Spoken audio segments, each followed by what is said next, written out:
Hello everybody and welcome back to the TripleJump podcast. It's a video game podcast. My name is Ben. And my name is Peter. Hello, Ben. Hello Peter. How are you, Peter? I'm alright. How are you?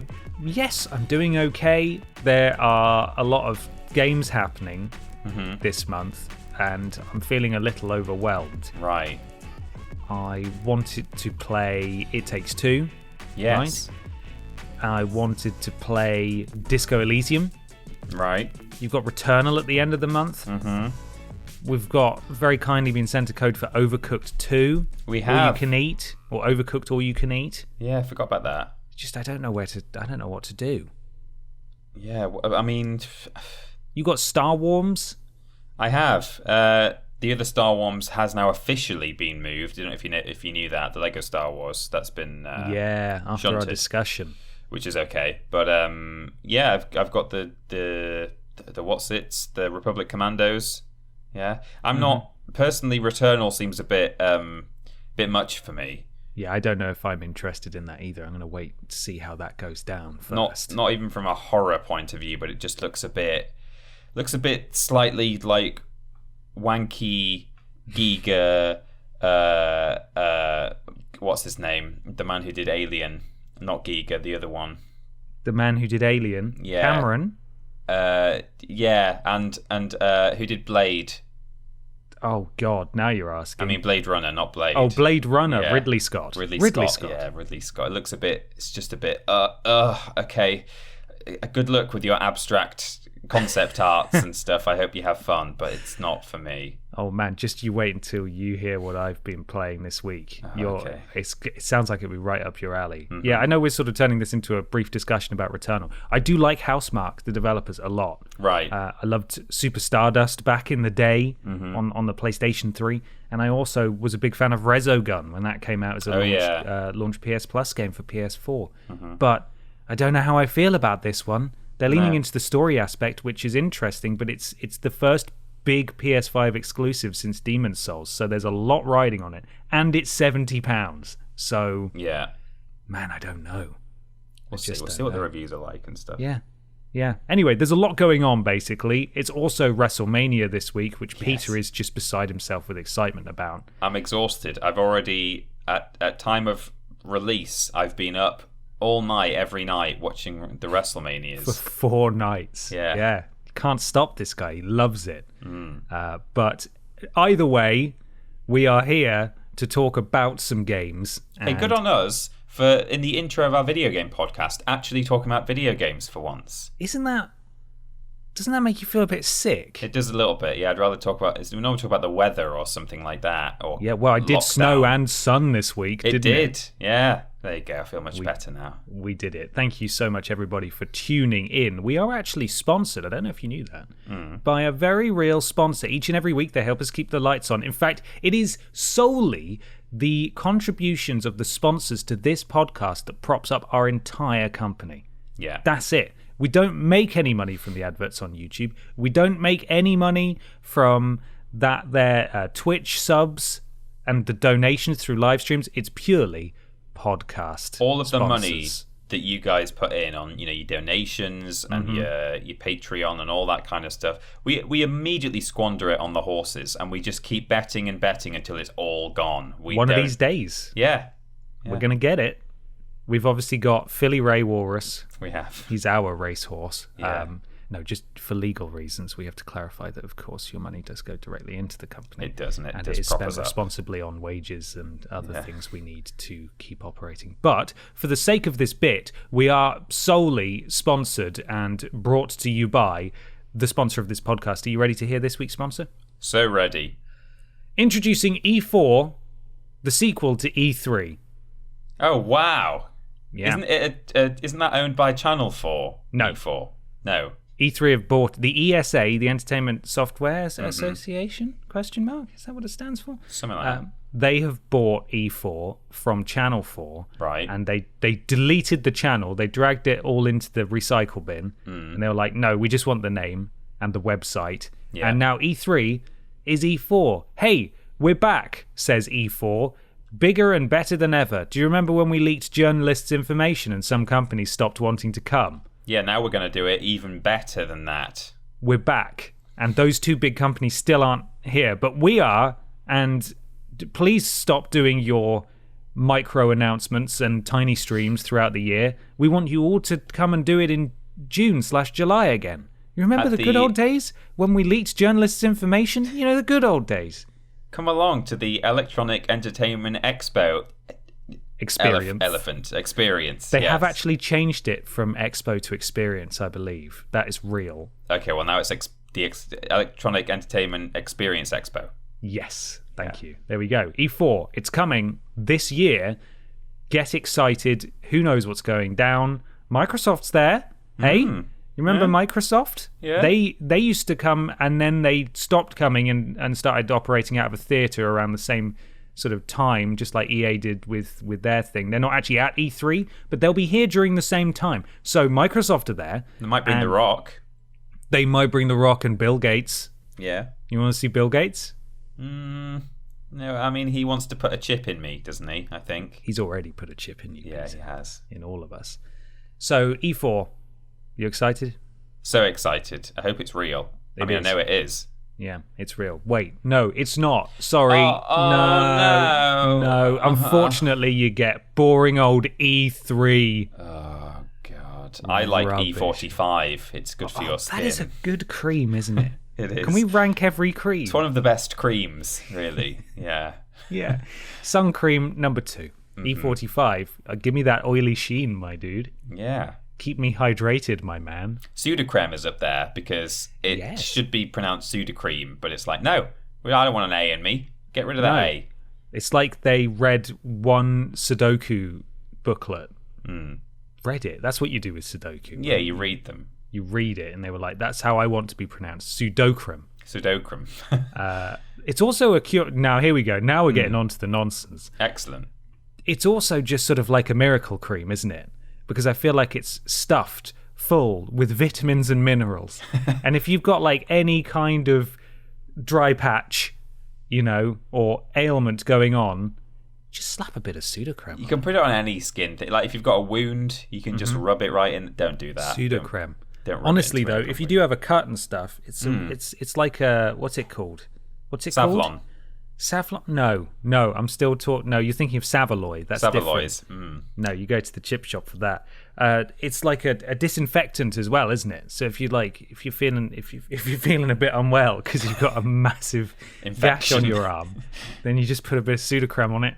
Don't bother the nice people in A&E. They're busy with real patients. Yeah, if you've got a gash that's making you feel physically unwell, like it's giving you headache and sweats, maybe put more than cream on it. I think at that point you've got some sort of problem there. But two creams. Two creams. Yeah, exactly. Peter, we are actually sponsored by our very real patrons over at patreon.com/Team TripleJump. You're right.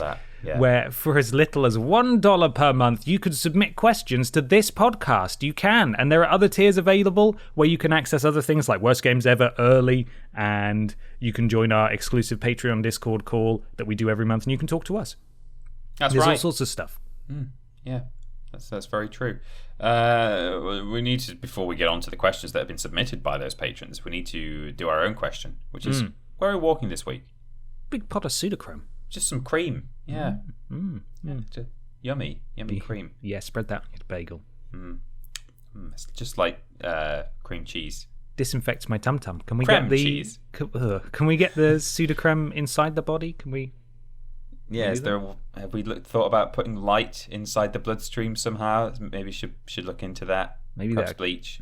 Cure you got upset tum-tum? Put some Sudocreme in there. Just slap that bad boy on a bagel. Cleansing.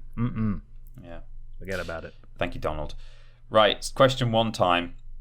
This is from Trevor Price. That's Trevor Price. Dun dun.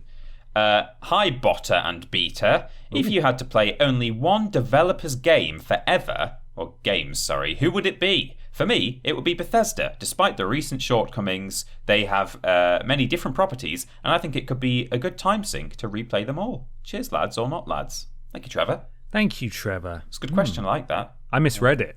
Oh, did you? Yeah, I saw Bethesda and was like, oh yes, publisher. Right, yeah. So I've got it wrong already. Oh no. Well, I was just about to say, if it's publisher, that would probably be easier because there's only about 3 publishers left, I think. You're just there. One of America's 8 companies. Yeah. I mean, I can give you my developer answer while you quickly try and think of one for yourself. Yeah, well, I flipping scramble over here. I mean, I've got 2, so you could have one of mine if you like. Oh, yeah, can we share? All right. Yeah.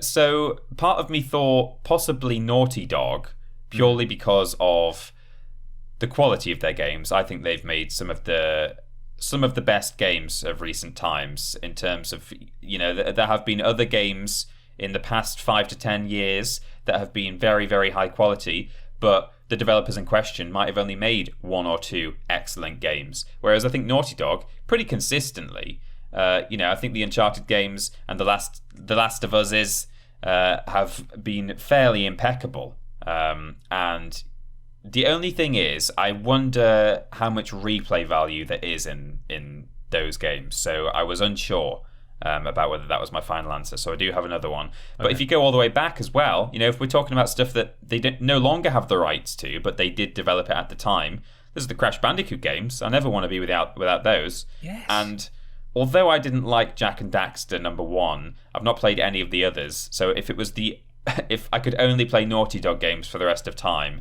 I'm sure I would delve into the Jak series and probably find something there that I enjoyed. Get back to me when you've played Daxter on PSP. Oh, fantastic. I don't know how that game reviewed, but I have such vehemently negative memories of it.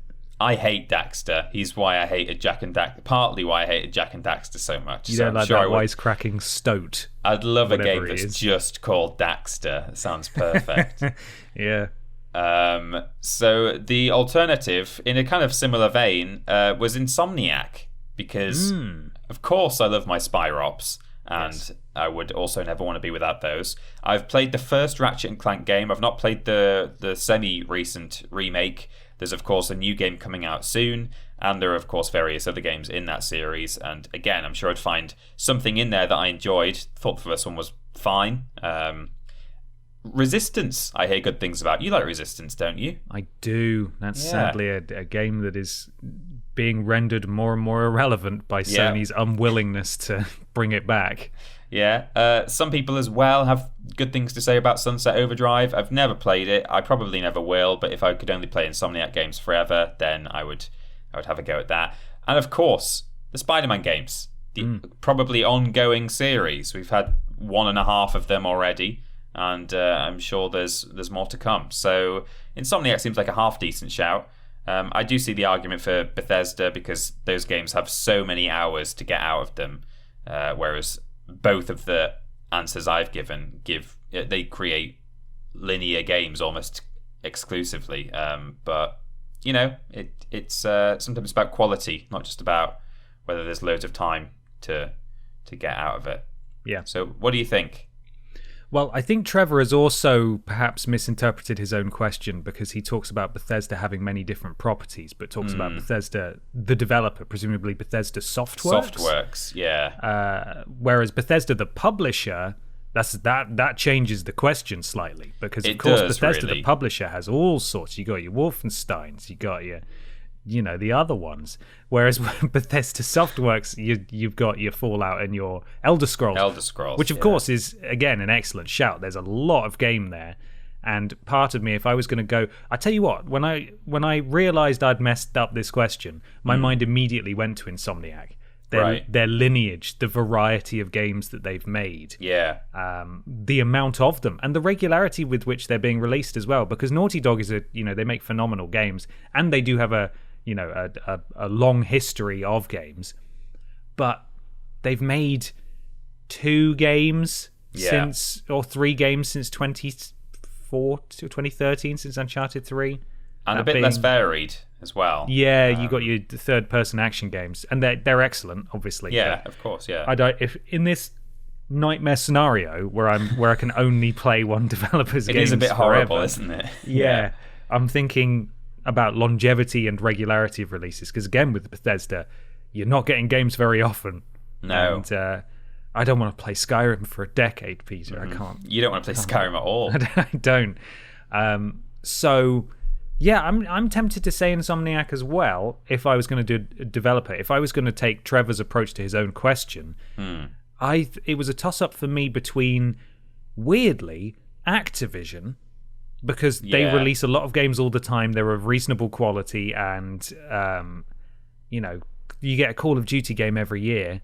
Yeah, there's something attractive to that in terms of multiplayer and so on, and playing with other people and not just being locked on your own. But also maybe someone like Devolver Digital, where you get a steady, constant stream of interesting indie games. Yeah, that are worth playing. I don't know if they're worth playing for months at a time necessarily, but certainly you'll never know what you're going to get with a Devolver Digital published game. So. Yeah, I did think about publisher as well while I was answering this question, and I think Activision was up there for me again, of course, because I would be able to carry on playing Spyro and Crash for one thing, but also their own lineage, like historically. I know nowadays the likes of Activision, EA, Ubisoft, they're all dirty words really, but actually if you go back to their earlier days, back when they were slightly more beloved and hadn't done loads of bad business practices, there's a really great back catalogue from the kind of PS1, PS2, even PS3 era from all of those companies. So someone like Activision, or even maybe EA, thinking from a more historical standpoint, or Ubisoft even. I think any of the America's 8 companies I think are worth looking into. Partly because it would allow you to have a much bigger library to play in this hellish world, as you say. Yeah. Nintendo, obvious choice if you're just going with publisher, and Sony as well. If you're going with developer, it makes it a little more complicated because obviously Nintendo doesn't develop all of their own games. No. But certainly publisher-wise, you've got, 40 years of games there to play, so you could do worse. Yeah, it's a good question, Trevor. Food for thought. Thank you, Trevor. It's time, Peter. Yes. Talk about what we play in. Oh, what we play in.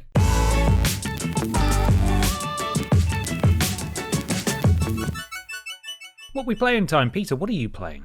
Well, it's been Easter weekend just gone at time of recording, not at time of release. At time of release, it's the other weekend that comes after it. It is. But over Easter weekend, we sort of had a pact in my house to just spend time together and try and have minimal screen time. So that Gross. Was I know, pretty disgusting. That's awful. It was, like I say, another hellscape of its own, really. But I got through it.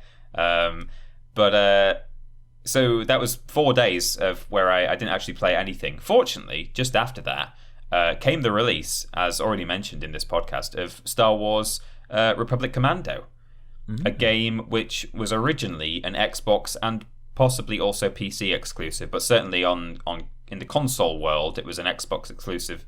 And although I think I own it on Steam because it came in a bundle of games I bought once, I never actually got around to playing it because I don't play Steam that often. So this was my first time playing the game, and I am, of course, a big Star Wars fan. It's been released on PS4 and is therefore playable on PS5 as well. Not that those things are a given, but in this case it is. And I think it must also be on Xbox now as well. The more recent platforms, possibly. Is it on Switch too? Question mark. Probably not. I don't know. Good question. I'll find out for you. I don't have any of this information, but yeah, I think PS4 and Xbox One / Xbox Series, it's available. And I'm Switch. Switch. It is on Switch. There you go. I'm having a good time with it. It's very good. It's definitely just it's an old game that's been just up-resed. It's just been slightly remastered, and even then it's not. I mean, it's just in sort of HD seemingly, or possibly 4K. I don't have a 4K TV, so it's not by any means a remake or heavily remastered at all. But they've changed the control scheme, I think, to update it. As I say, I wouldn't know because I didn't play the old version, but I think I read that somewhere. And I'm really enjoying it. I think you have to know what you're signing up for, and I did, because I occasionally still play, PS2 era video games on my PS2. So I still have that kind of fresh in the mind as to what the limitations were. And there will be a quip scope on the channel about this already, I think. So you can have some more detailed thoughts from me there. It's it's like a product of its time, and it's not, it's no recent Call of Duty game, or it's not like, it's one of those games where it's all very just kind of objective based, and in essence you're really doing the same thing over and over. You're holding this point and clearing it out. You're getting someone to hack a terminal and defending them while they hack a terminal, sort of thing. For me, I get a bit more out of it because of the setting and the references and so on to the Star Wars universe. And I've recently been watching a lot of the Clone Wars animation. Now, this is not canon, this game. It entered Star Wars Legends when Disney took over. Maybe it was never canon in the first place. Some of the games were always non-canon. But so in that sense, you have to try and also separate things that are established in canon with things that it kind of contradicted in this game. Something weird that never would have made sense when this game came out in the first place is that despite the fact that you're a squad of clones, of 4 clones, you all have different voices. Your player character is voiced by Tamara Morrison, who voiced all the clones in the films and plays Boba Fett. Spoilers.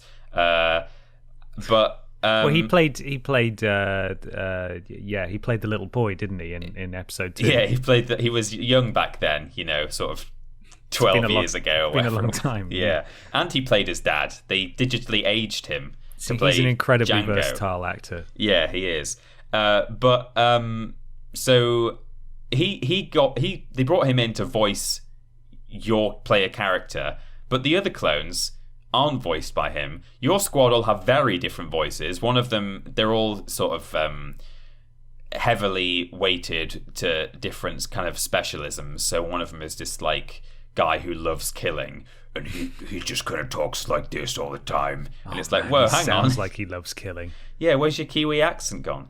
And then there are other more generic clones outside of your squad who talk to you. You either see them in the field or they're talking to you on like the radio, and they have sort of it's just a sort of southern hemisphere, it's a sort of Oceania accent, where I think they're more actually putting on an Australian accent because they don't quite understand that it's actually a Kiwi accent in the films. But so they've tried to get the other clones to sound like you, but it's not voiced by Mr. Morrison. So it's all a bit weird. But all that aside, I can suspend a bit of my disbelief and just enjoy it for what it is. It's a Star Wars game. It's much beloved by people who played it at the time, so I'm sure those people will get a lot out of it as well, going back and reliving it from a nostalgic point of view. But yeah, I'm enjoying it so far. I've played a couple of hours, and there will be more thoughts like that in our Quipscope, which should be available on the channel right now. And that's all I've been playing this week. Nice. Yeah. I have got the platinum in Persona 5 Strikers. I did it. Congratulations, Strikers. Well done. Strikers, thank you. I actually did it before last week's podcast even released. So, okay. I mean, shows us, right? Yeah. Yeah, it was just a mindless grind, really, to level up my bond skill, which puts a lot of people off. And yeah, I did it. I just I had some TV on one screen. Yeah. And then I was just doing that same optional boss fight over and over and over again with it was diminishing returns, really, the amount of XP I was getting as the higher the level I got. You have to get it to max rank, which is 99. It was boring. It was really boring, but I did it. So I've now got the platinum in Persona 5 Royal and Persona 5 Strikers. I'm still working on Persona 4 Golden, and I have now begun the arduous task of, I can't remember what the trophy's called. It's something like Ultimate Risei Fan. Right. One of your party members is called Risei. Okay. And she's sort of like your guide. She doesn't battle. She's Futaba from Persona 5, basically. So she sort of helps you out in battle with guidance and strategy, but she doesn't actually engage in combat. And she will give you specific lines at various points depending on what's going on. So if you're poisoned, she'll say, "Oh, you're poisoned." Or if you're low on health, she'll say, "Oh no, you're low on health. Make sure you heal up." You have to listen to 250 different lines of her dialogue to get that trophy. And this one is notoriously challenging.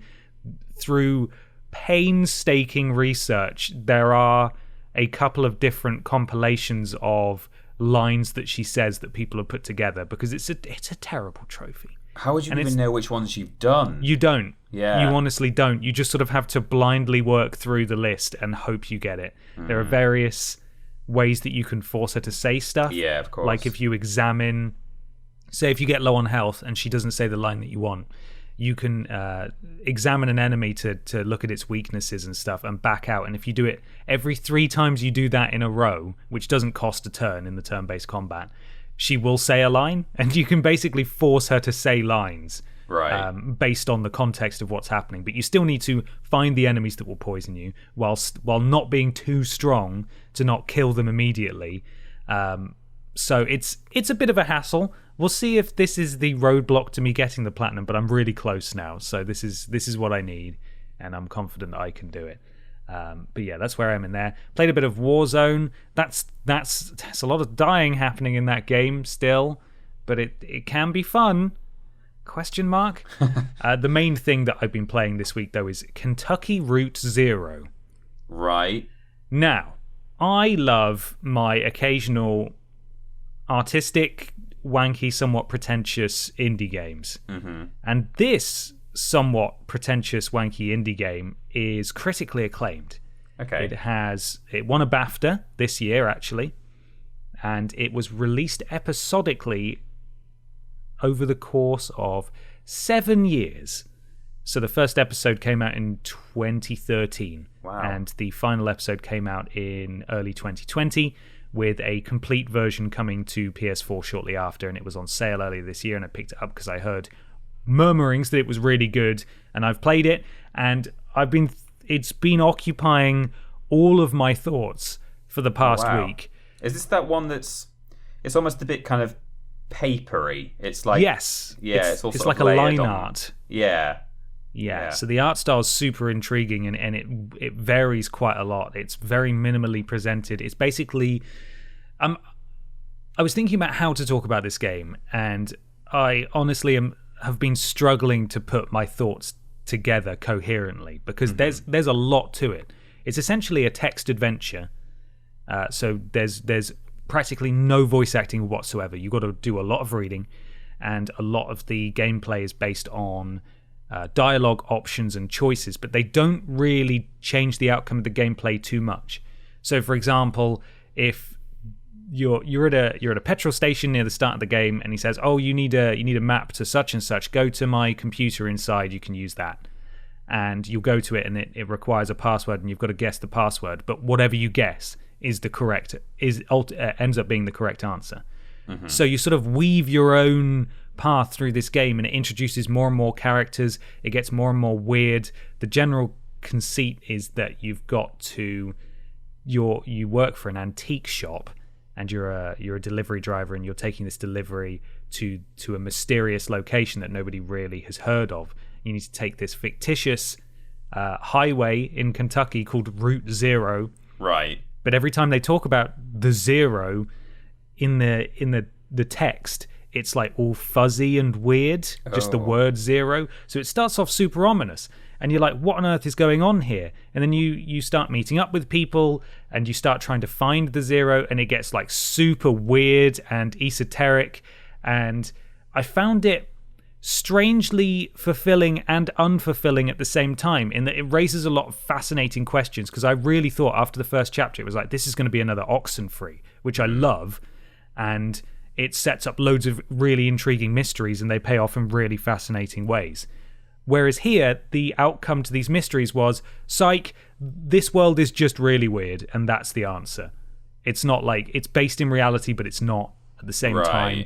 The zero is like this weird meta plane where you can go to strange locations, and the people who live and work there are all really weird. There's a bureau of like various clerks and paperwork people who are in charge of everything that goes on there, and there's a floor that you can go to in that building that's just called Bears, and it's filled with bears. Okay. And it's like, this is brilliant, but also very strange, and at times it was a bit much, honestly.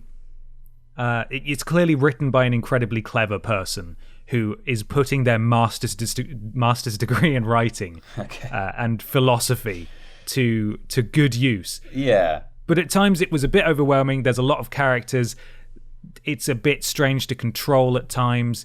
And at the end, again, I felt perhaps a little bit unfulfilled because I was expecting this big climax and perhaps this big redemption arc, but it just sort of quietly ended with the characters just sort of staying put where they were. And it really did make me reflect on what the whole experience was about. I bet some people think that's why the ending was a triumph for that reason. Precisely. But it did genuinely, it gave me pause for thought, and it did make me think, like, is this game perhaps saying that you don't always, like in life, for example, there's not always like a hero or a triumph or overcoming the odds or the underdogs. Sometimes big events happen and people just live through it and they're just there. And this was just the story of several interesting people in a weird world who were just present for this event. Yeah. And there was no crazy outcome. Each act of this game, I feel like, could be on display in some kind of art gallery. It is absolutely not going to be for everyone. And I'm really glad I played it. It's difficult to recommend, and I can't really say that I had fun, because a lot of times I was like, man, I'm just ready for them to move on. There's a lot of talking, there's a lot of reading, there's a lot of lore and exposition about this strange world. But if you're remotely interested in that kind of experience, I do recommend that you give it a go. As I said, not going to be for everyone, and I did end up getting the platinum last night while watching the wrestling on another screen. But yeah, Kentucky Route Zero, very strange, but very special. I'm sorry for waffling on, but like that was just my thought diarrhea that's just been building up inside me all week while I've been playing it. Good to know. Nice image too. Yeah, there you go. Building up inside you. Thought diarrhea. Had the. It's not even the correct term. It's verbal diarrhea, isn't it? I suppose so. Yeah. You've had the relief though now, which is good. Yeah. Anyway, if anyone's played Kentucky Route Zero, I would love to hear your thoughts, because I've yet to do the I have finished a strange game that I'm not sure how to feel about it thing, which is YouTube ending explained, and just hear someone else talk about it for a bit. But yeah, can't really recommend it. But if you are interested in trying something very, very different, and coming off the back of Persona 5 Strikers, I don't think I could have picked a more different game. Then maybe give it a try. It's not hugely expensive. Mm-hmm. Good. Well, excellent. We've got another question here to move on to. Yeah. Cliff Foster, who says, hey, you two. First time I've asked a question since joining. Firstly, thank you to everyone on the Discord for making me feel welcome. Welcome, Cliff. Secondly, the question. Obviously, we all have that retro console that gives us that warm, fuzzy feeling. Mine is the N64. But is there a retro console you haven't ever owned that you really, really want? Mine is the Dreamcast. Thanks a bundle for everything you do. Cliff. Thank you, Cliff. Mine, Cliff, is the N64, which is what you have got. I'm sure I've said in the past that I moved house to a different part of the country when I was 8 years old, but my best friends before and after that move at the different schools, both were N64 boys, and I'd never had one, but I used to go around to their houses and play N64 with them and had a great time. And I've always wanted to get an N64, even to this day. When I'm in CEX, which, I mean, I've not been in a CEX for about 2 years now, but when I'm looking on the internet thinking about what can I buy myself, I want to buy something, the temptation is always there to buy an N64. They're not so expensive. I think there's actually quite a lot of them around, because I think they've lasted quite well, and there's just so many great games on that system that I've played a little bit of, and I know that they're good. It's not even that there's like a bit of a mystery, like, for example, with a Dreamcast or something, I wouldn't really know what I have and haven't missed out on. I've heard about some of these games, and it's, I could go off people's opinions and what's written online and stuff, but I wouldn't know for sure. But I know for a fact that with the N64, I love Diddy Kong Racing. Mario 64 is a great game. There's Banjo and Conker, like the rare games. I think there's a Donkey Kong one as well, which I think is not as highly acclaimed, but there's a Donkey Kong 64. And the Zelda games as well. I've not played Ocarina of Time. I've not played Wind Waker. People talk big smack about those games. No, smack is a bad thing, isn't it? That just shows what I know. Naughty. Yeah. And Pokemon Snap as well is a fantastic game. I used to play loads of that when I was a kid. So I know for a fact from having played these games with my friends that there's a whole bunch of good stuff out there. Of course, GoldenEye, I guess it would be remiss of me not to mention that, but that's not aged very well, that game. Like, I just know for a fact that it hasn't, because I've played it. I think I played it at some event or something not so long ago where they had a load of like systems set up and stuff, and I played GoldenEye for a bit, and I was like, oh wow, this was certainly the early days of the 3D FPS, like the fully 3D polygonal FPS, wasn't it? So that's not as good as people remember, I think, but N64 for me, for sure. I would normally be inclined to agree in that my nostalgic memory of the N64 comes from my cousin owning it and going over to his house and seeing Pokemon Stadium and Pokemon Snap, and just being the height of Pokemania. Yeah. In the mid to late 90s, well, the late 90s, I suppose. It was just the most shocking thing imaginable to me. I couldn't believe that such a thing existed. And whenever I used to go over there, I used to play it, and I thought it was incredible. Or at least I didn't play it. I used to watch him play it because I like that controller, man. Like, come on. And a great soundtrack, that game as well. Which one? Snap? Stadium. Stadium. Yeah. You could plug in your Game Boy cartridge as well with an adapter, and you could play it. And like import certain Pokemon, I believe, as well.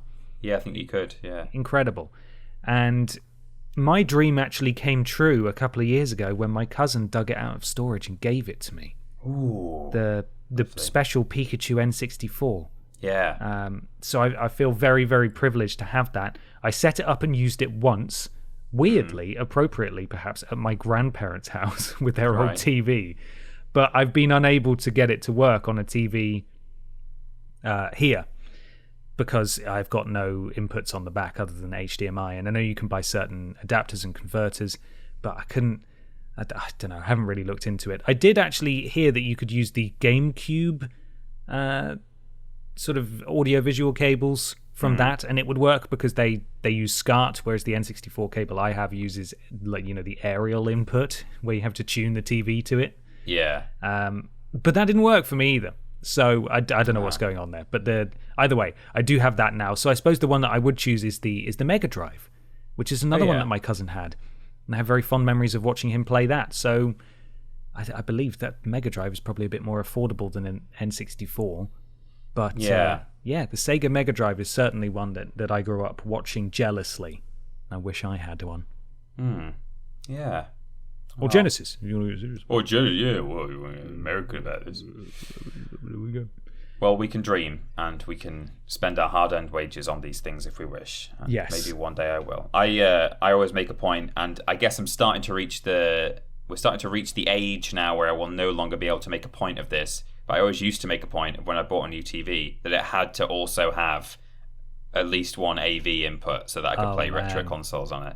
And my current one still does, but we need a new one soon. I think the speakers are going a little bit funny on it, and it's going a bit River 7 actually. Yeah, but I think I'll struggle now if I want to get because I'd quite like to go 4K next, because I've never had a 4K TV, and if I want to get one that's got 4K and HD, it's probably not also going to come with AV inputs, but we'll see. No, maybe. I think it's unlikely. You might have to sacrifice some of your traditional video quality and go for an aftermarket HD adapter for your PS2 and stuff. Yeah, maybe. It'd be sad, but needs must. Or buy 2 TVs. Yeah, well, I mean, why not? Works for some people, some cool, handsome, clever people. Yeah. So you never know. Peter, do you smell that? Oh, that smells a bit weird. Bit weird. Bit new as well. Would you want to make that plural, perhaps? It smells a bit news as well. Okay. It smells like weird news.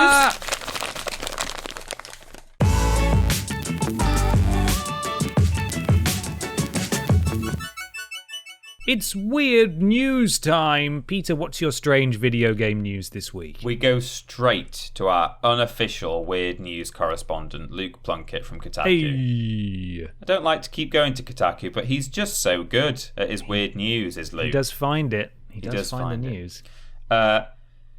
Intel, a white nationalism slider ain't it. Say that again. Yeah, I don't really understand how I'm even supposed to inflect on this headline. Intel, comma, a white nationalism slider ain't it. Ah, okay. Yeah, I'm with you now. Some sort of terrible character creator?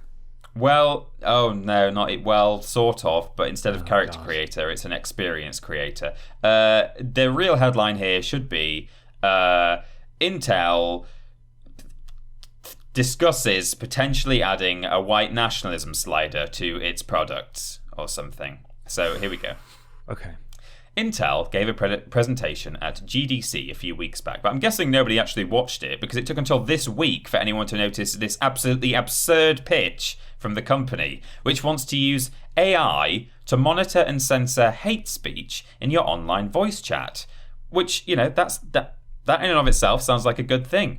So I think there's a slight delay on your voice chat, and the AI is sort of listening to what's coming in to your system, and then it's going to censor it for you before it outputs to your head. However, the sentence continues, in your online voice chat, comma, and let users toggle just how much hate they want to hear. It's a service launching later this year called Bleep, which is a user-facing application that uses AI to detect and redact audio based on user preferences, which basically means it will monitor audio as it comes out of your system and mute or bleep your speakers or headphones when it detects bad words. Okay. It will detect those words using AI, but it's the user preferences part of this that is the most hilarious/horrifying. Here's a look at Bleep's back-end settings, and it's a technological hellscape. So there's then a screenshot from this presentation. There's a man in the foreground of this screenshot who's presumably talking or possibly signing, I don't know. And in the background, these are the categories of hateful and abusive speech we will listen for. Feel free to fine-tune. So here we go. Ableism and body shaming. Hateful speech about people with disabilities and specific physical conditions. There's a slider. None, some, most, or all. It continues. Aggression, negative language intended to wound the recipient. None, some, most, or all. LGBTQ plus hate. Misogyny, name-calling. It continues. Racism and xenophobia, sexually explicit language, swearing, white nationalism. All of these have a slider that allows you to select none, some, most, or all. And there's even an on-off switch for whether or not you want to hear the N-word. Wow. It's appalling. So the article continues. So many choices. I deeply appreciate the fact that I can only hear someone screaming white nationalist taunts down the microphone most of the time. Sometimes you need a break after all. And will be thinking very hard about whether or not I want to toggle that N-word switch to its on or off position. It's ghastly that something like this ever left a whiteboard, let alone made it all the way to a major presentation. But then we're years past the point where we should be expecting companies like Intel to think about anything except ways it can waste millions trying to use its own technology to combat deeply human problems. Maybe there was a good intention here at some point. Letting people enjoy a safer online experience is, after all, a very good thing. But this is not the way to do it. Hateful speech is something that needs to be educated and fought, not toggled on a settings screen. You can watch the presentation and around the 29:30 mark in the video below, and then there's an embedded video of the presentation. But it's the notion that you might want to make it so that you can hear all sexually explicit language, some swearing, most white nationalism, and no aggression, you know? And, I'll switch that N-word on, please. That sounds great. Yeah, I don't even know how to begin unpacking this, really. Because it's not inherently a bad thing to offer people options to censor negativity. Yeah, I think... when they're playing games. But... as Luke says, the optics of just wanting some white nationalism is really bizarre. Such a strange approach I don't know how I feel about any of this really. Mm-hmm. It's strange more than anything else, and I agree. It's if there's a system available where AI can listen to incoming text, or well, not text, incoming audio, and censor it for you if you want to be just protected from that kind of thing, which, I mean, fair enough. That's great. But surely it should be... I mean, for one thing, I think it's been broken down into too many categories, but, sure. But surely it should just be on or off for all of these things. And to separate out the N-word specifically when there's already a category for... I mean, there's one for swearing, there's one for racism and xenophobia. It's really strange that there's, 6 or 7 sliders, and then just in the middle of these sliders, there's N-word, on or off. And the description is use of the N-word, including all its variations. So... it's just really weird, and it's almost like it's like an Onion article, I think. This is what I was just about to say. It sounds like something from like a fly on the wall sketch comedy, just a comedy show. Like a committee's come together and been charged with solving racism. Yeah, and they're like, well, what if we let people turn it off with a toggle? Yeah. Like, it's just beyond ridiculous. And again, it's not inherently obviously a bad thing to allow people to turn. To avoid that kind of stuff. No. It should, of course, be tackled at the source, and the people perpetrating such language should probably be removed from the platform. But it's just the optics of this are so bizarre. Like, it's so weird. I'll send you the screenshot on our on Slack or something. But very, very strange. And the notion. I mean, I don't know what else was included in the. Here it is, it's coming through now. In the presentation, because maybe they want to use this technology for other reasons as well. But if they've got AI that can very clearly detect this kind of stuff, you would think that maybe they would, instead of pitching, hey, here's some sliders, feel free to fine tune, that's a direct quote, that they would actually be saying, so we're looking to sell this to, directly to Sony, Microsoft, and Nintendo, so that they can immediately pick up on people who are being abusive. The AI can detect that and maybe record it, and then they can hand out a punishment, a ban or whatever from the online system. Surely that would be a better use for this. And also, it then raises issues of how and where will this be implemented and used by said companies, and will that infringe on certain privacies and rights? You shouldn't be using this kind of language anywhere, obviously. No, that's not what I'm saying. No. But like, if I'm in a private conversation with my friends, is there going to be an AI presence in that conversation at all times? While not using this language ever, obviously, I am inherently uncomfortable with the fact that there is an AI listening to my conversation that could just hand out punishments based on mishearing things. And you and I are very familiar with AI getting things extremely wrong per YouTube's constant battle with advertisers and whether or not something is suitable for advertisers, and robots deciding that your content matches another creator's content, and so therefore you cannot have money for this video anymore. Like, AI doesn't always work. It's not flawless. And if you could have your account possibly banned because an AI has misheard you, that's not great. No, exactly. And even if you've not been misheard as such, but it's so again, I agree that if we're in a private conversation, that doesn't mean that it's any more okay to be using these terms or this kind of language in that sort of way. But there's a comment here under the article actually where someone says, sorry Luke, I don't agree with you, but they make a good point where they say, for example, some fat people, myself included, make jokes about their own bodies. Some people use certain terms in non-racist ways, they've said, and you have to, the AI might not understand just some friends talking to each other in a certain way that is literally not offensive to anyone involved or anyone they are talking about. Sometimes there's context has to come into AI this kind doesn't of thing. understand context. No, ever. Like when we make list videos about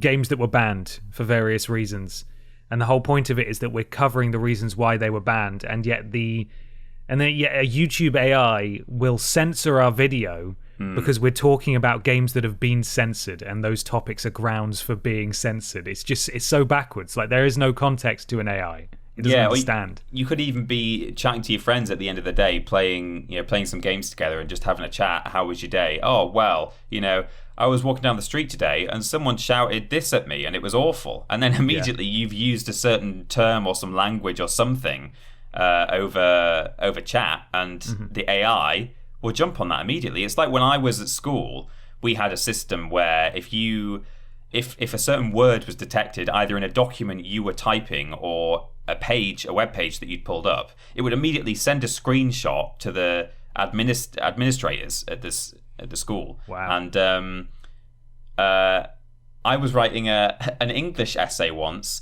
about Charles Dickens, and I put Dick as I was writing Dickens, and it immediately sent a screenshot of me just writing a sentence like, Charles Dick in 18 whatever, Charles Dick, and it's just like, well, that's stupid. It's just ridiculous. Right to jail. So it's whatever it is. This is a weird story, but it's probably a bit of the more we've talked about it, it's probably quite a divisive thing. In some ways, it's a good system, and in some ways, it's not. Yeah, I think this is grounds for concern. I think, generally speaking, because companies will buy this. Yeah, and they will implement it, I think, in quite insidious ways, and we're taking more and more steps towards. I'm the furthest thing from a tin foil hat wearing, the Earth is flat lunatic. Yeah, but I don't like this future where we're constantly monitored. I don't like that.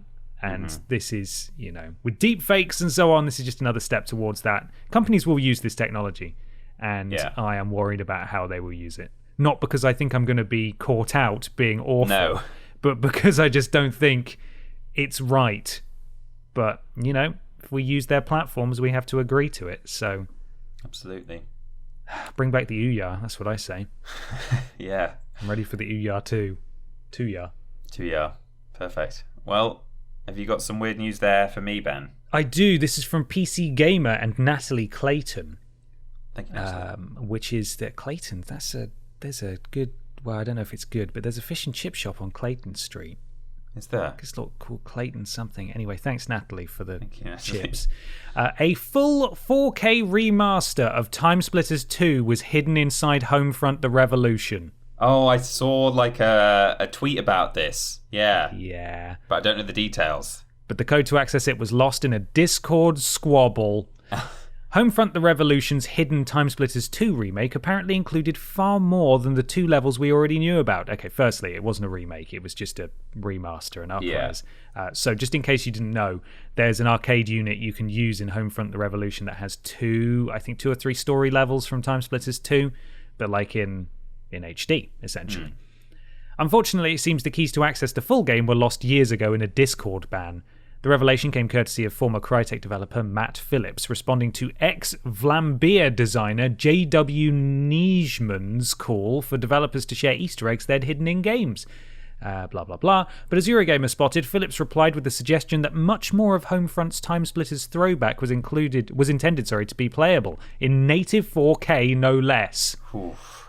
Fully featured really did mean fully featured too. I ported the network stack to ride on top of Homefront: The Revolution's co-op mode. If, and that's a big if, anyone was able to hack 2 or more arcades into one of the co-op maps, it'll boot to the multiplayer menu. Whoa. Don't bother trying to hunt down the access code, though. Not even Phillips has it written down anymore. The developer did hand it to a friend once, but the suggestion that Homefront included all of Timesplitters 2 was apparently so unbelievable that a Discord server banned their account. Oh, God. The unlock code has been lost to time. I don't have the notebook with it anymore. I once gave it to a friend to leak in some Discord channel, and they called him a liar and banned his account. Unfortunate too, considering THQ Nordic has no plans to remaster the 2002 classic. But if you're looking for a Timesplitters fix, fan-developed throwback mod Timesplitters Rewind is still ticking along quietly in its aim to modernise all 3 original games. Now that it's public knowledge, let's hope some enterprising hacker can unlock the 4K remaster we deserve tucked away inside Homefront. Surely there must be a way, if you had access to the internals of the game and you could just see the code. Yeah. I mean, I'm no I'm no computer programmer, but there must be something that basically says in the code, if you input this code and it's then written there, then launch all of Timesplitters kind of thing. There must be something. Yes. Yeah. If have all code, then launch Timesplitters. Yeah, all code equals 1, 2, 3, 4. Precisely. That's all you need. Also, this Timesplitters Rewind, I feel like I've been reading and hearing about this for 15 years now. Oh, it's been going on ages, and it's typical of these kind of projects in that it's slow progress because there's only so many people working on it. But I checked in on it about a year ago, and it looked good, and it looked true to the original. I thought the sort of general style of it, and I think they lifted most or all of the sound effects from the older games, and it looks really nice. But it will be forever before it even comes out. I think so. It's the same with those Skyblivion and Skywind mods and stuff. Every time they do a big update, you're like, that looks incredible. And it's been a work in progress for the better part of a decade. And it probably, if it is released, it's going to be very difficult to...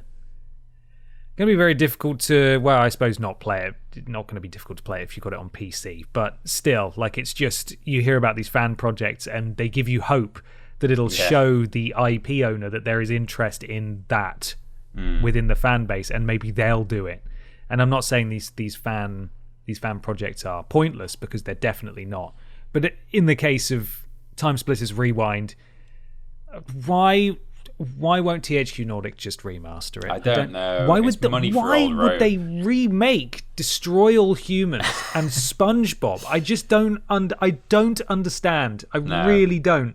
All the power to you if you like those games. Everybody's got their own, entitled to their own proclivities. But I will just never, ever understand the sense that, or the lack of sense that has brought us no Timesplitters since 2005, 4.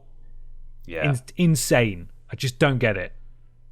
Why purchase it? Literally, why purchase it if you're not going to do anything with it? I don't know. Crytek didn't do anything with it apart from put it in as a bloody Easter egg, and it turned out they remastered the whole flipping game as a joke.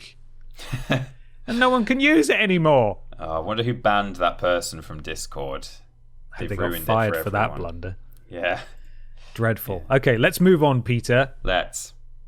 We've got question 3 here. I'll just move away from my news and open the document. It's from Will Height. Have we established this? I don't know, but it's from Will. Hi guys. Hey guys. I went back and started listening to the podcast from the beginning, and I'm up to episode 80. Loving the content. I ran into the same situation that Peter did with Jedi Fallen Order. I played through it and really enjoyed it, but thinking of playing it again is absolutely exhausting. And now I'm not sure I enjoy it as much as I thought I did. Have you run into this with any other games? Discuss. I hasten to add that with Jedi Fallen Order, I enjoyed it up to a point. I don't know if I really enjoyed it, but certainly the thought of going back. I think I said in a recent podcast that, or on a video, I would go back and do it, but it was a bit of an exhausting game. It's just these sprawling worlds and the slow combat. I'm not into my Souls likes, so it just seems like a bit and I didn't like it. Well, I know, but even then, even if you do like it, like that kind of stuff, you might not like the game, and it just seems like it would be a bit of a marathon, a bit of a chore to do it again. Anyway, so I found this with, the one that immediately came to mind was sort of The Last of Us Part 2. I thought that was an incredible game. I remember feeling sort of a bit exhausted in all kinds of ways, physically, emotionally, mentally, when I finished that. And I talked about kind of feeling like I wanted to go back and play it recently when Andrew did Andrew did it for What It Means to Me, and sort of seeing it on screen again in that video and hearing him talk about it made me think, that was a great game. And then as within about a week or something, when I've been thinking about maybe going back to it, I was like, no, I can't do that. So that's certainly a recent one, but one that I quite often think about going back to play and then always just dissuade myself and say no, would be Kingdom Hearts. So I've not played any Final Fantasy games in my life. The closest I've come is playing Kingdom Hearts, which of course is Disney/Final Fantasy. And it's a really good game, the first one. And, critically acclaimed, I think, relatively speaking. Has a big fan base. But it was a big old game. And there was a lot of sort of hack and slash combat. It wasn't quite hack and slash, but yeah, big combat segments where you've got lots and lots of enemies to clear out, and as you move through the map and enter the next room, then that is full of enemies, and then the next one, you have to backtrack quite a lot, and there's just a lot of like bits and bobs to it as well. There's spells to upgrade. You have to make sure you've got enough potions and things carried around. There's these chains that you can wear that will sort of give you certain like minor adjustments to your various stats. There's different keyblades to unlock that have strengths and weaknesses. There was just it was a full game. It was packed out. It's got hours and hours of content, and that's no bad thing, especially on your first playthrough. And I don't think I ever got tired of it on my first run. But just the thought of going back to it at any point is enticing, in so much as I liked the world that they created. I really liked the soundtrack. I thought it was fun to play from a combat and an exploration point of view. But just knowing how much there is to actually get through if you want to get to the end with a reasonable amount of completion, it just kind of puts me off it a little bit, which is a shame. Maybe one of these days I will go back and give it a go. But that's definitely one of those for me. Well, an easy answer for me would be Skyrim. Yeah. Which obviously I've spoken about ad nauseum on here. Played it for a month solid when it came out, was beside myself with excitement on the lead up to its release, and then I burned out on it really fast, and now I just don't, despite trying a couple of times over the years, I just can't touch that game. I don't want it. I'm fed up of seeing it. Yeah, I'm ready for the next one, if indeed that comes to any platforms that I have. That Skyrim would be a big one for me. Another one that I suppose it's not... There are admittedly few games I can think of that I have completed that I enjoyed that I have no desire to go back to. Because with enough time that passes, I tend to come full circle on certain games and want to go back to them. For example, I wouldn't have booted up my PS3 to play Mass Effect 2 or 3 again because I played them a lot at the time that they were relevant, and I got the Platinum trophies in both of them. And when the remaster comes out in May, pretty soon, yeah. I am all aboard for playing through those games again because enough time has passed and I'm ready to go. But in terms of a recent one that I just, when I'm thinking about it in the same sort of space as the new God of War, Spider-Man, what's it called? David Quaid, his game about Detroit the robots. Human. Yes, Detroit Robot Boys. Yeah. When I think about that period, that 2018, 2019 period, maybe 2017 even, with the game I'm going to talk about, I don't really feel any urge to play through Horizon Zero Dawn again. Right, yeah. Because I really enjoyed it and I thought the story was fantastic. And the open world was beautiful and it was a really intriguing concept and I had a great time with it. Got the Platinum trophy, but as I said when we talked about it, when you were giving it a go, the Platinum's actually really fair in that it doesn't require you to collect everything and see everything. And that was honestly a blessing because that was enough of that experience for me. And I remember it fondly, but I just don't feel any desire to play through it again. I don't need to, and I'm looking forward to the sequel. It's not that it left a bitter taste in my mouth at all. It's just one of those games that I'm like, I've played it now, and I don't feel like I need to go back to it and play it again. Yeah. Whereas the likes of God of War, Spider-Man, Detroit Robo Boys, I either have played them again recently, or, as is the case with God of War, will definitely play them again at some point. Just not yet, because I just need a bit more time before I'm ready to go back to it. Yeah. Yeah. Well, why not? Well, that's great. It's time for something a little bit larger than that discussion we just had. Yeah. I think. Yeah. Would you say it's some kind of discourse? A big one. A big discourse. A big discussion.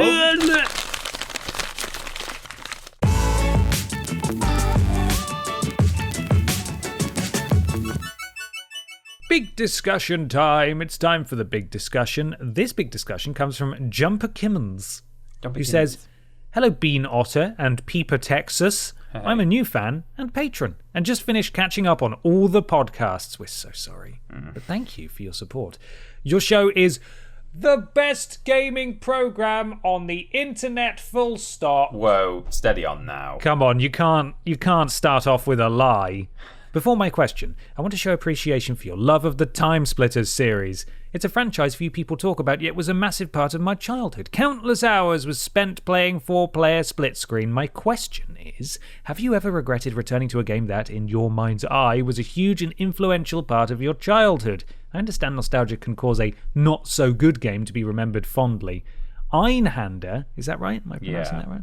Einhander for the PS1 is a game that is burned into my memory. The neon-soaked futuristic setting was beautiful, the 2.5D movement was interesting, and most of all, the score developed in me a love for a very specific type of electronic music. As a father, I wanted to share this game with my 5-year-old daughter. However, its price online is outrageous. I'm afraid spending such a large amount of money on a game I played as a child will only bring me disappointment. Thank you both for all of your hard work and excellent journalism. Thank you, Jumper Kimmons, for the very kind words. Thank you. What do you think, peeps?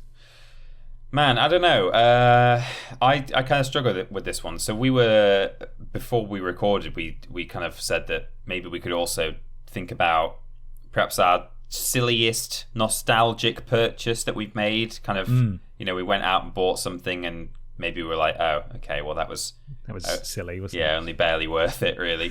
For me, I guess I've had this with a couple of PS2. The thing is, I've kept most of my games from my childhood, so on and off, I've played a lot of them over the years, and they've never quite gone cold on me in that, I've always just kept the plate spinning or kept my memory refreshed so that I've not built up this rose-tinted view of what it actually was and then realised, oh wait, no, that's not what it was. However, there were a couple of games that I traded in at the time, or maybe I'd only played them at someone else's house or something like that, that I subsequently bought as a kind of semi-retro collector. I mean, we're talking PS2. I don't like it when people say retro for PS2, but it's getting there.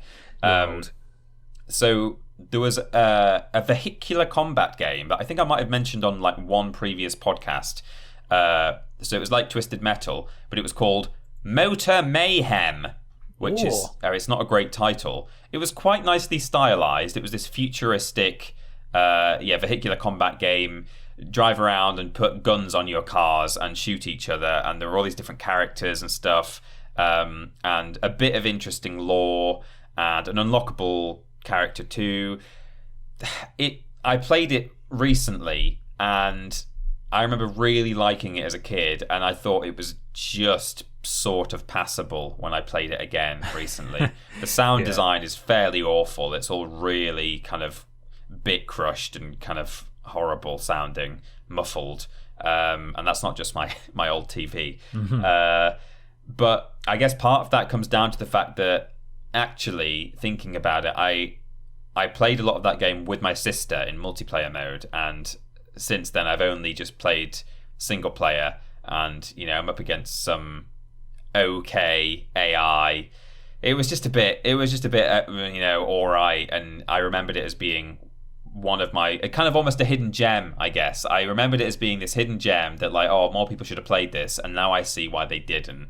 And similarly, this is more a game that's just not aged very well. So I know at the time it was really good, but I played Medal of Honor Frontline about 2 or 3 years ago on my PS2, and that's one with one of the various games that has a harrowing beach landing sequence at the beginning. Right. And it certainly does a good job for its time, but there's a lot of just quality of life touches that we're used to nowadays with first person shooters that game did not have. And I played a lot of Call of Duty 2 back in the day, and I really loved the campaign for that. And I think some of my memories of Call of Duty 2 had accidentally bled into what I thought was Medal of Honor Frontline.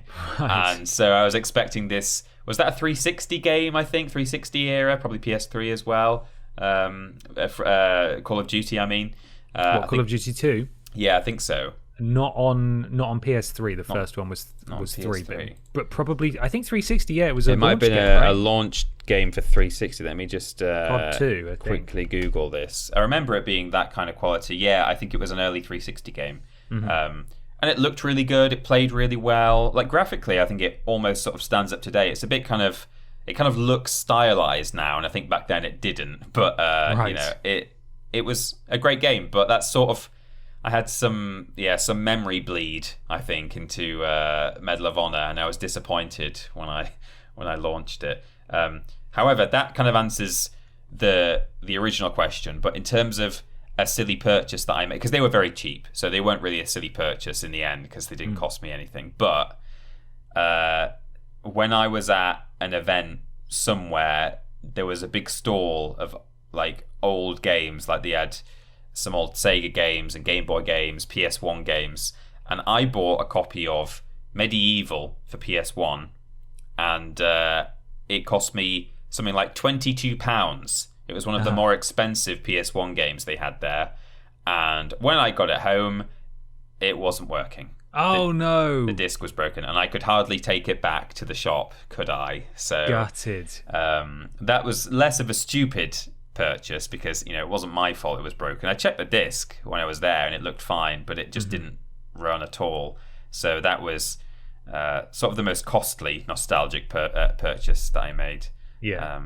That's so unfortunate. Yeah, but I can't really think of an outright silly one. I don't know if you've got any of those. Well, I've spent literally hundreds of pounds on Game Boys. Well, that's true. That would be mine. Not a specific game as such. No. Although actually, no, I did buy Persona. I bought a copy of Persona 4 on PS2 after I played it on Vita, just to own it, and that wasn't too expensive. That was maybe 25 quid. Yeah. Persona 3 is far rarer on PS2 and in far higher demand. And I walked into my local CEX, which I will swear by my local CEX because it's in a great place where it doesn't get a huge amount of foot traffic. And so there's often really cool stuff in the display cabinet. And they had a copy of... Yes. Yes. Yeah. But which Metro? I won't say. We'll never tell. I've got to keep the secret. And there's often really good stuff in the display case there. Yeah, definitely. And they had a copy of Persona 4 and 3, and I didn't need 4, obviously, but their copy of Persona 3, I think, was 50 quid, and I bought it. And this was, I want to say, last year. No, maybe 2019. So that was a relatively recent one, and I have not tried that to see if it works, because I have played that game, admittedly not in its full PS2 glory, but like a super stripped back PSP version. Right. But yeah, it was that's probably one that ticks that box. So it was £50 just to own and display. Just to own and display, because I like Persona, and you know what? I thought I'm going to treat myself. I haven't spent £5,000 on a Game Boy in a while. Time to buy that. But in terms of Jumper's bigger point, I have never regretted buying. I mean, you have obviously because it didn't work. But I've never regretted buying something retro and then revisiting it. For example, it's never not delivered. It's never not delivered. There have been a couple of times where it's been a jarring transition. So after I finished Final Fantasy VII Remake last year, I hopped back into the Final Fantasy VII re-release that was on PS4. That took some getting used to put it mildly. Yeah. But I think the power of nostalgia will carry you a very long way, and usually it's a case of just acclimatizing and getting used to it again. I do remember hopping back into Harvest Moon, It's a Wonderful Life, when they re-released that, and that did not hold up. Right. And I found that, and this is, in the wake of Stardew Valley and other games that have long since iterated on a lot of the stuff that Harvest Moon introduced. So it felt very archaic, and I couldn't really get back into it. We obviously played Timesplitters Future Perfect on stream. Yeah. That didn't live up to how I remembered it, because half the walls didn't render. Yeah. Well, even then, it was, just something about the way the story progressed, and some of the levels were just slightly more of a grind than I remembered. It was still good. Like, I'm not saying I was disappointed, but I definitely it wasn't quite what I thought it would be when we played that, and I nearly brought that along as an answer, actually. Yeah. In terms of a game that has flawlessly, in my mind, transitioned from what I remember to how it is, what a jumble of words that was. Crash Team Racing. Right, and I'm not talking about the remake, but every time I picked up that game over the years, it was exactly how I remembered it. And I think it's because it's a game that relies a lot on muscle memory. Yeah. And my muscle memory, for some reason, in that game, never left. And I remembered exactly how to play it every time I returned to it. And for that reason, it never aged.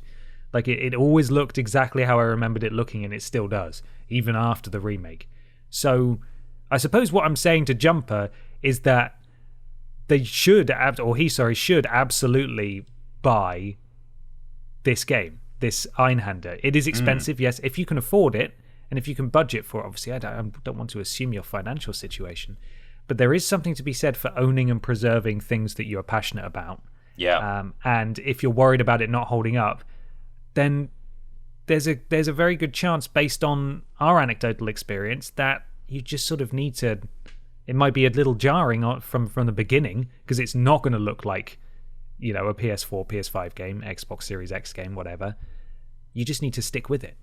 Yeah. But for the pure factor of owning it and it being important to you, I would recommend buying it, and then you can share it with your daughter if you feel it's appropriate. Yeah, I agree. I mean, this question is loaded in a way that, you're almost asking for our negative experiences. I think that's the way the question was. Has this ever happened to you? You've been disappointed. So we've told you the times that we were, but as I say, I had to think quite hard, because I've continued to play some of my PS2 games, and they still hold up well. Ben's listed some there that he thinks still hold up well that he didn't play for a long time. Likewise, a game that I went for a very, very long time without playing, and then went back into and was very pleased with, was GTA 3. I played a lot of that when I was younger. It was the first 3D kind of down on the ground third-person view rather than the over-the-top overhead thing that they used to do. That's a great game. Some people, I guess, who've played Vice City and San Andreas might think it's a bit clunky, but there are the list is much longer of games that I think hold up very well. Resi 4 as well is one for me, without a doubt. So for sure. And I feel I should add, in terms of silly purchases, although I don't have any big crazy ones that I made that are just to put on the shelf sort of thing, there's one that I want to make if and when it comes up again. I may even mention this at the time when I saw it on eBay.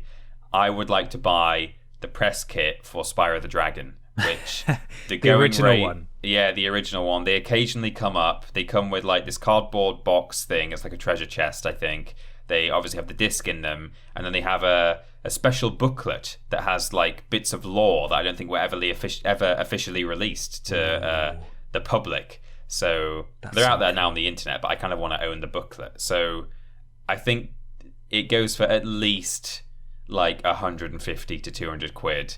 Yeah. And it can go up to like 300 or 400. And oh god, the thought of spending that much on anything is mad. And I don't know if I would go that high, but I really want Patreon.com/Team TripleJump. Yeah, send me £400. New stretch goal. Or if you own the press kit, just give me that. You don't have to donate. Just give it to Peter. Yeah.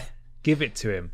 On a similar note, like, because I also like going back and buying like game adjacent stuff from from the games that are important to us. Obviously, you've got that strategy guide, haven't you? Was it for the original Spyro as well? Yeah, the Prima guide for that. Yeah. I bought a couple of strategy guides for the original Pokemon games too, and they're just super cool to have and leaf through. And back when Final Fantasy VII was re-released on PS4 in that port/remaster, but not really a remaster as such, in 2016, I got back into a proper Final Fantasy VII mood, and I was looking for just things to buy, little knickknacks. Yeah. And I managed to. I can't remember if I've spoken about this before. You've probably seen it though, Peter. At this point, I got a promotional postcard for Final Fantasy VII from when it was coming out. I don't know if I've seen that. Was that 97? I think is when it released. And a promotional postcard that was sent to various journalistic outlets, and it's the art of the the art of the tiger, the thrill of the fight. It's the city. Blimmin' out, my mind's just. I've got so far through this podcast, and now we're an hour and 20 minutes in. It's just gone.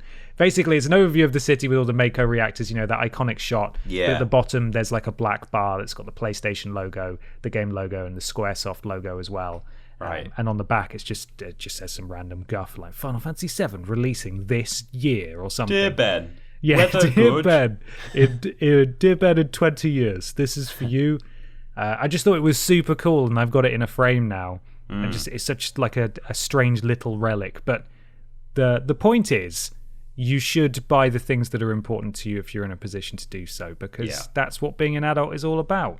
You know, our grandmothers, they were mad about weird decorative plates, clearly. They were. And we're just mad about Spyro and Pokemon, so different strokes. You can't take your money with you, and neither can you take your game don't purchases leave it to with your you. kids. Yeah, don't leave it to them. Spend it on press kits. Just leave the copy of Einhander to your daughter. Yes, she'll understand, because she'll love it when you play it with her. Thank you so much for listening, everybody. We, of course, would like to hear from you. Via all manner of means is how you can get in contact with us. Peter, help. Well, I've got to read all this stuff now, and I'm not going to do it in one. Let's see.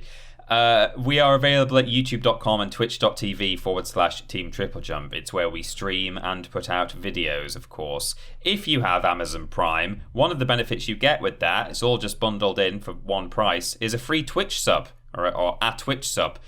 So you can spend that on us and you'll get all the usual benefits. So will we. We benefit financially as though you're actually subscribed. And, you might not be using it. You might just have it in your Amazon Prime and not using it. So spend it on us if you like. When we're streaming on YouTube and Twitch, we're modded by Lord Rotovich, Madstadactyl, and Trowling Badger. Thank you, mods. We've got social media, twitter.com and facebook.com/Team TripleJump. Luke Eldon looks after Facebook. Thank you, Luke. Our Patreon is patreon.com/Team TripleJump. Lots of rewards there, including asking questions on this podcast, early worst games ever, exclusive merch, personalized video messages, Discord call, and all kinds of things. That Discord, by the way, you can get to via bit.ly/Team TripleJump. That's modded by Jack and Joe. Thank you, Jack and Joe. The podcast, if you're watching on YouTube, is available in audio form via play.acast.com/s/TripleJump. The website is triplej.mup.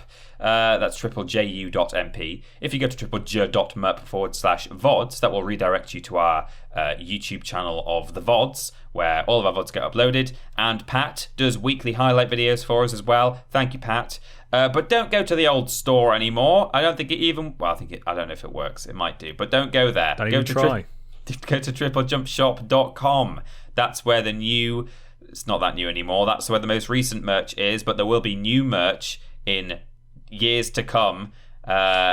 No, I nearly got through this without flailing. In days to months, it will come. It will come soon. Yeah, we're already talking ideas. There is new merch coming at some point. Oh, thank you for throwing me that rubber ring. Right. And if you follow at TripleJump Shop on Twitter, you will hear the latest updates on that merch that will be coming at a time that we are not specifying right now. Mm-hmm. Oh, God, I nearly managed it. Yes. At the time of release, it is Peter's birthday. Oh, so it is. Happy it's his birthday, actual birthday. Instagram and Twitter at that Peter Austin. Go over there, wish him a happy birthday. Oh, stop. And you can follow me on Twitter and not wish me a happy birthday at confused_dude. We do lists now every Tuesday, Wednesday, and Thursday. 3 lists a week. We're spoiling you. Hey. Streams every Monday, Thursday, and Friday. The joint stream being on Thursday on YouTube. Solo streams on Monday and Friday on Twitch. Worst Games Ever is fortnightly. Friday for patrons of a certain tier, Sunday for everyone else. The podcast is every Saturday, and we do shows once every other week or thereabouts. Finally, leave a review on iTunes, etc. It helps. Something to do with Al Gore's rhythms. We really appreciate it. Out this week, it's a What It Means to Me episode with our very own Philip Reed, our better known as our ranked list writer, also a Resident Evil savant. He wrote a book about Resident Evil, and he's covering the original Resident Evil. So he mentioned us in his book, didn't he? We're actually mentioned in a real book that you can buy. Yeah. and Adam Pacitti, but mainly us, which is the important bit. Adam gets mentioned in books all the time. Yeah. Not us, though. So not only should you go and watch a Resident Evil expert talk about what the first game means to him, but you should also check out his book as well when you can. And, of course, check out the various Resident Evil rankeds that we've done, all written by him and researched by him. He knows what he's talking about. Yes. Additionally, there's a new launch games video, this time the Game Boy Color. I like the Game Boy Color. It was interesting playing some of those games. Thank you. That's my impression of a Game Boy Color. Color. That was a really good one. Thanks. And finally, I just want to quickly talk about the careers that we have available still.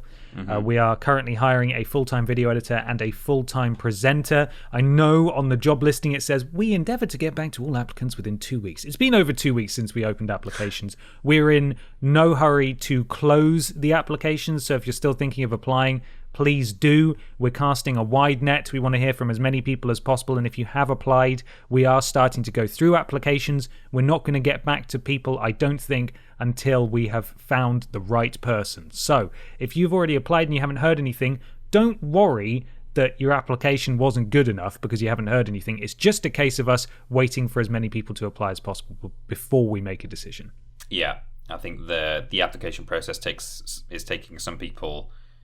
people are putting together, particularly for the presenting role, their own little package. So we obviously want to give enough people time to do all that. So that's why it's taking a little bit longer. The only other thing is, yes, we've had a Quipscope for Star Wars went out this week. Yep. And coming up next week, we should hopefully be talking about the Evercade that was sent to us, which is very exciting. Yes. So keep an eye out. Nifty new handheld. Keep an eye out for that. And I don't think you did say it's not a Worst Games Ever week this week, but Worst Games Ever will be available for patrons on Friday. Next week. Next Friday. Right, just enough time to talk about this week's sponsor once more, which is E4, the sequel to E3, where we leak even more journalists' information and more companies stop coming. Yeah. Just to be clear, I'm being facetious. I do like E3, and I'm quite excited that we'll get a lot of news at one time instead of some news throughout the year. So that'll be nice. Anyway, we're done now. Enjoy the rest of your weekend, and we'll catch you next week. Brilliant. Bye, everyone. Oh, bye, everybody. Bye. Bye.